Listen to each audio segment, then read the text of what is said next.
여러분, 진지하게 묻고 싶습니다. 최근 주식창을 열어보시고 얼마나 놀라셨습니까? 끝없이 오를 것만 같았던 대한민국 대표 반도체 기업 SK 하이닉스 주가가 단 하루 만에 무려 11.5%나 곤두박질 쳤습니다. 주식을 시작한 지 얼마 안 되신 초보 투자자분들이라면 이제 정말 반도체 호황이 끝난 것은 아닌지, 당장 손해를 보더라도 다 팔고 도망가야 하는 것은 아닌지 밤잠을 설치셨을 겁니다. 하지만 오늘 제가 그 막연한 불안감을 명확한 사실과 데이터로 완전히 지워드리겠습니다. 결론부터 아주 분명하게 짚고 넘어가겠습니다. 이번 역사적인 폭락은 SK 하이닉스라는 회사가 돈을 벌지 못하게 되었다거나 그들의 압도적인 기술력에 치명적인 결함이 생겨서 발생한 일이 절대 아닙니다. 기업의 내부와는 전혀 상관없는 기업 밖에서 터진 거대한 경제적 충격이 월스트리트의 컴퓨터 프로그램들에 입력된 자동 매도 버튼을 강제로 눌러버렸을 뿐입니다. 도대체 시장에서 무슨 일이 있었던 것인지, 그리고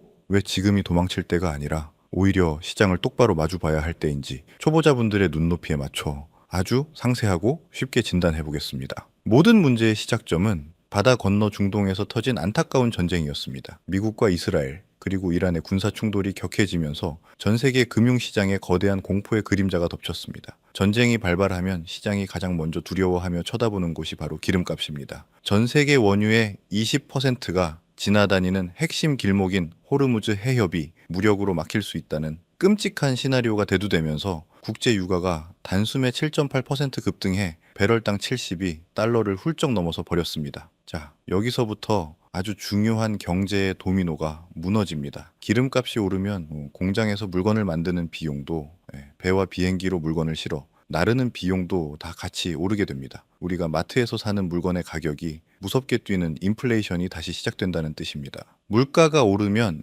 미국의 중앙은행은 시중에 풀린 돈을 다시 걷어들이기 위해 은행 이자율, 즉 금리를 내리지 않고 계속 높게 유지하려고 합니다. 그 결과 시장의 기준이 되는 미국 10년물 국채 금리가 4.044%까지 치솟았습니다. 금리가 이렇게 높아지면 어떻게 될까요? 굳기 위험을 감수하고 주식에 돈을 넣기보다 가만히 있어도 높은 이자를 확실하게 주는 안전한 은행이나 채권으로 전 세계의 돈이 몰려가게 됩니다. 이것이 바로 주식시장, 그 중에서도 미래의 성장을 담보로 하는 덩치, 큰 기술주와 반도체 주식들의 숨통을 가장 강하게 조이는 압박으로 작용한 것입니다. 그렇다면 왜 하필 하루 만에 외국인들이 1조 2천억 원이라는 엄청난 규모의 주식을 시장에 내다버리듯 팔아치웠을까요? 여기서 우리는 빅스 지수라는 개념을 반드시 알아야 합니다. 빅스 지수는 쉽게 말해 주식시장에 참여하는 사람들의 공포 온도계입니다. 중동 전쟁과 금리 상승에 대한 걱정 때문에 이 공포 온도계가 단 하루 만에 23%나 폭등하며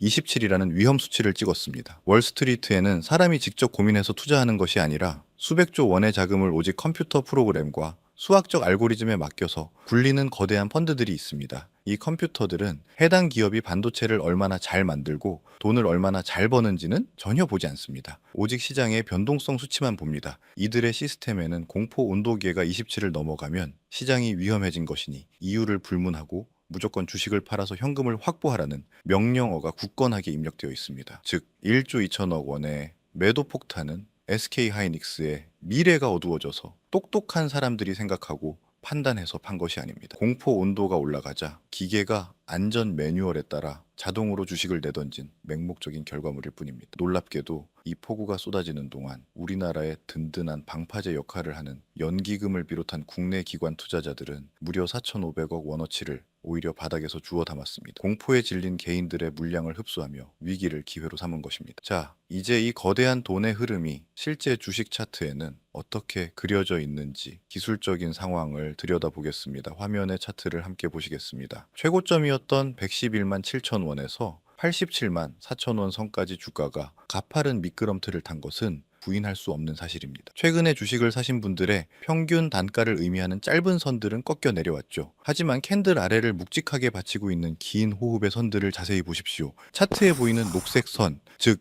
61선과 회색 선인 121선을 눈여겨보셔야 합니다. 이것은 2달 그리고 6달 동안 흔들림 없이 주식을 쥐고 있는 장기 투자자들의 강력한 바닥 지지선입니다. 주가가 급락했음에도 불구하고 이 선들은 여전히 꼿꼿하게 위를 향해 올라가고 있습니다. 상승을 주도하는 큰 파도의 방향은 꺾이지 않았다는 뜻입니다. 더 확실하고 소름 돋는 증거는 화면 맨 아래에 줄지어 서 있는 막대 그래프, 바로 거래량에 있습니다. 작년 11월부터 올해 2월 말까지 주가를 100만 원 위로 폭발적으로 끌어올릴 때 터졌던 저 거대한 붉은색 막대들을 보십시오. 엄청난 자금이 압도적인 매수세로 들어왔습니다. 반면 이번에 11.5% 급락이 나오던 날에 파란색 막대 크기는 어떤가요? 물론 평소보다는 솟아올랐지만 주가를 한 단계 레벨업 시킬 때 들어온 붉은색 자금의 거대한 숲에 비하면 너무나 왜소한 절반 수준에 불과합니다. 이것은 무엇을 의미할까요? 시장을 움직이는 진짜 큰 돈, 이 종목의 주도권을 쥔 세력의 자금은 아직 빠져나가지 않았다는 아주 결정적인 기술적 증거입니다. 시장이 전쟁의 공포로 아무리 요동치고 컴퓨터가 매도 버튼을 기계적으로 눌러대도 절대 변하지 않는 팩트는 바로 기업 본연의 실력입니다. SK 하이닉스는 현재 전 세계에서 가장 만들기 어렵다는 AI용 핵심 반도체인 HBM3 제품을 10개 중 8개꼴로 완벽하게 불량 없이 찍어내는 경이로운 수율을 달성했습니다. 독자적인 액체 보호자의 기술로 열을 완벽하게 식혀주기 때문에 경쟁사들이 감히 넘보지 못하는 독보적인 기술적 성벽을 쌓아 올렸죠. 여기에 시장을 장악한 최고 고객사인 엔비디아가 앞으로 물건을 사가겠다고 미리 확약하고 묶어둔 자금의 규모만 무려 138조 원으로 추정됩니다. 올해는 물론이고 내년까지 공장을 밤낮으로 돌려도 물건이 없어서 못 파는 전례 없는 초호황의 상황은 단 1%도 변함이 없습니다. 수요가 공급의 멱살을 잡고 끌고 가는 시장에서 가격을 결정하는 절대적인 힘은 여전히 뛰어난 기술을 가진 SK 하이닉스가 쥐고 있습니다. 여러분, 위기는 언제나 기회의 흉측한 가면을 쓰고 다가옵니다. 지금은 공포에 질려 아까운 손해를 확정짓고 주식을 시장에 내던질 때가 결코 아닙니다. 앞서 차트에서 함께 확인했던 강력한 지지선인 녹색 61선, 약 75만 원에서 76만 원 부근에서 주가가 튼튼하게 바닥을 다지는지 침착하게 호흡을 고르며 확인하시길 바랍니다. 기업의 본질적인 가치가 전혀 훼손되지 않았다면 거시 경제의 충격과 기계적인 투매로 인한 단기적인 폭락은 오히려 가장 훌륭한 기업을 가장 싼 가격에 박앤세일로 담을 수 있는 평생에 몇 번 안 오는 귀중한 시간이 됩니다. 대중이 공포에 떨 때 진짜 가치를 알아보는 뚝심 있는 투자자만이 이 시장에서 불을 거머쥘 수 있습니다. 오늘 짚어드린 명확한 데이터와 시장의 진실을 바탕으로 흔들리는 멘탈을 단단하게 부여잡으시길 바랍니다. 저는 다음 영상에서도 시장의 얕은 소음을 모두 걷어내고 여러분의 소중한 계좌를 지켜줄 변하지 않는 팩트만을 들고 다시 찾아오겠습니다. 시청자 여러분의 압도적인 성투를 진심으로 기원합니다.